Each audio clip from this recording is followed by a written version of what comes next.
Say to this very weekend, let us begin with matters education. The government is racing to avert a crisis in higher learning institutions over the new funding model in per se. Education CS Julius Migos Ogamba has acknowledged that the new funding model has flaws and disclosed that a 129-member task force to review the funding model has already submitted an interim report that will guide the funding emerging concerns. Here's Anne Musungu with the details.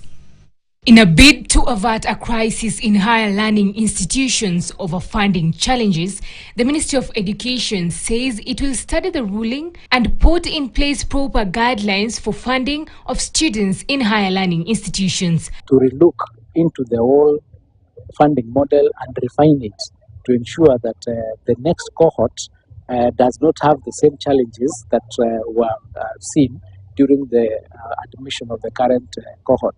Just yesterday, High Court Judge Justice Chacha Mwita declared the new funding model as unconstitutional. He ruled that the model was also discriminatory. The court ruling has further complicated the issue, leaving over 200,000 learners in a quagmire. A declaration is hereby issued that variable scholarship and non-funding model is unconstitutional for lack of public participation.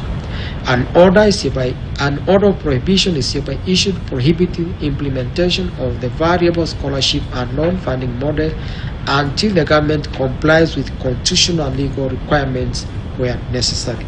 Education Cabinet Secretary Julius Migos Ogamba, while presiding over Rongo University graduation, acknowledged that there are flaws in the funding model and revealed that the 129-member task force appointed to review it has submitted an interim report aimed at ensuring inclusivity. He says no student will be left behind in the new system. And we are in the second year of implementation of that funding method, but it had a few challenges with respect to banding of the various students.